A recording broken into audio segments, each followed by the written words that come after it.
ঈদ হলো ত্যাগ, আত্মশুদ্ধি ও আনন্দের উৎসব। দীর্ঘ এক মাস সিয়াম সাধনার পর এই দিনটি আমাদের সকল মুসলমানের জীবন নতুন করে শুরু করার অনুপ্রেরণা, ক্ষমা, ভালোবাসা এবং ভ্রাতৃত্ববোধের বার্তা নিয়ে আসে। ঈদ কেবল উৎসবের দিনই নয়, বরং দীর্ঘ এক মাস সিয়াম সাধনার পর নিজের আত্মাকে পরিশুদ্ধ করার এবং নতুন জীবন শুরু করার অনুপ্রেরণা যোগায়। বিগত দিনের সব ব্যর্থতা ভুলে নতুন করে জয়ের স্বপ্ন দেখার দিন ঈদ। ঈদ আমাদেরকে শেখায় যে প্রতিটি সমাপ্তির পেছনে নতুন একটি সুন্দর শুরু থাকে।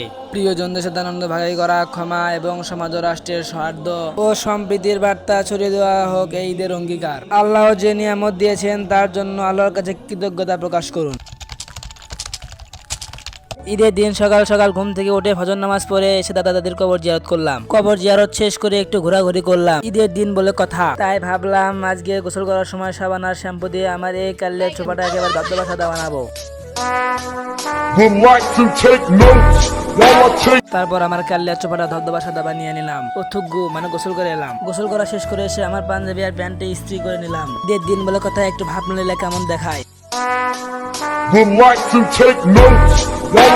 তারপর হালকা একটু মিষ্টি জাতীয় নাস্তা করে পাঞ্জাবি আর ট্রাউজার পরে নিলাম। ক্যামেরার সামনে আমার সাথে যাকে দেখতে পাচ্ছ সেটা হচ্ছে আমার ছোট ভাই। পাঞ্জাবি, টুপি, প্যান্ট সুন্দর করে পরার পর আমার মনের মধ্যে একটি নতুন অনুভূতি চলে এলো, কারণ আমি আমার পরিবারের সাথে ঈদ করতে পারতেছি। আমি তোমাদেরকে অনুরোধ করে বলবো, তোমরা সারা বছর যেখানে থাকো না কেন, বছর শেষে পরিবারের সাথে ঈদ করবে। আমার মতো যারা ব্ল্যাক ডায়মন্ড, তারা বেশি করে শরীরে পারফিউম আর আতর মাখাবে, যাতে রাস্তা দিয়ে হাঁটার সময় মানুষজন সহ কুত্তা বিড়াল যাতে তোমার পিছে লাগে। আমি যত সম্ভব দামি ব্র্যান্ডের পারফিউম ইউজ করছি, কিন্তু দুর্ভাগ্যক্রমে আমার পেছনে মানুষ তো দূরের কথা কুত্তা বিড়ালও আসেনি।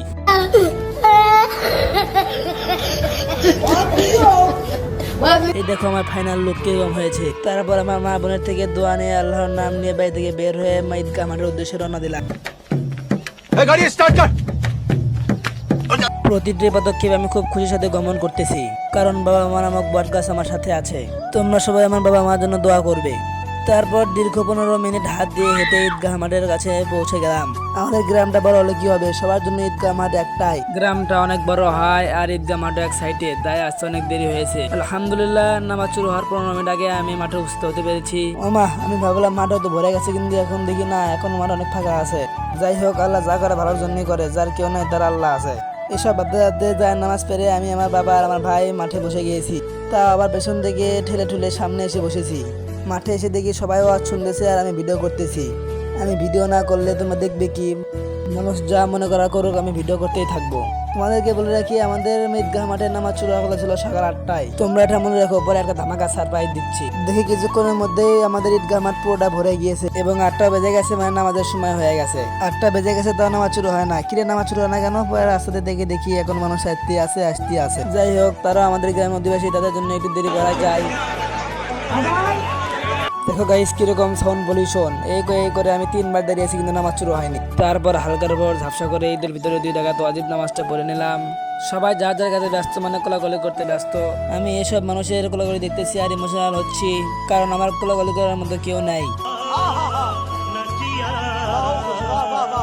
তারপর দেখলাম আমার সব নাইজেরিয়ান আর উগান্ডা বন্ধুরা কোথা থেকে যেন আমদানি হলো। উগান্ডা বন্ধুদের সাথে কোলাকুলি আর ছবি তুলতে অনেক দেরি হয়ে গেছে। বাড়িতে দেরি হয়ে গেল সমস্যা নাই, কিন্তু ঈদের দিন দেয় বলে ছবি তুলবো না, তা কি করে হয়?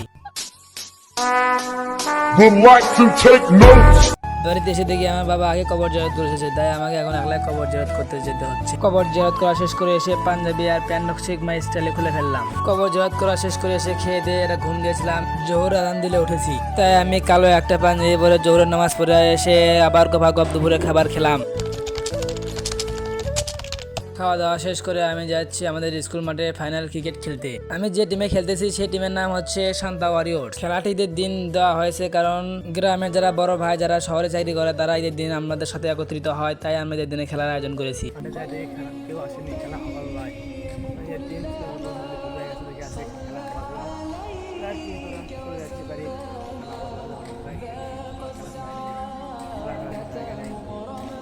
যেতে খেলা হয়নি, তাই বাড়িতে আসলাম। বাড়িতে এসে একটু মোবাইল দেখলাম, তারপরে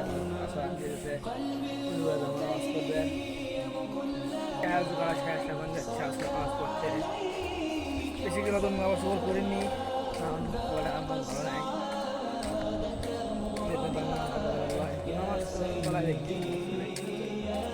আসর নামাজ পড়তে গিয়ে যেটা দেখলাম এটার জন্য মোটেও প্রস্তুত ছিলাম না। আসর নামাজ পড়ে মাঠে গিয়ে দেখলাম বড় ভাইয়েরা বিবাহিত আর অবিবাহিত নামক দুটি দল গঠন করেছে। গাইস, শুধু দলই গঠন করেনি, খেলা শুরু করে দিয়েছে।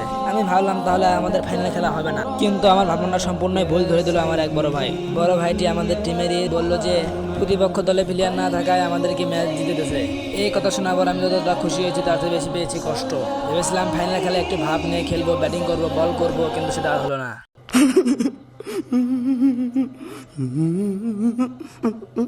তো বুক ভরা কষ্ট নিয়ে আমি বসে গেলাম ভিডিও করতে আর খেলা দেখতে।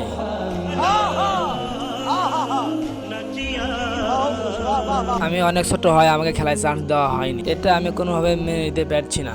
তারপর আমার এক চাচা চলে এলো ক্যামেরার সামনে, আর যে উঠে গেল সেটা হচ্ছে তার ছোট ভাই। ঈদের দিন তাই আমাদের গ্রামের ছেলেপেলে কম, সবাই যার যার মতো ঘুরতে গেছে, শুধু আমরা কয়েকজন অসহায়ের মতো মাঠে বসে খেলা দেখতেছি।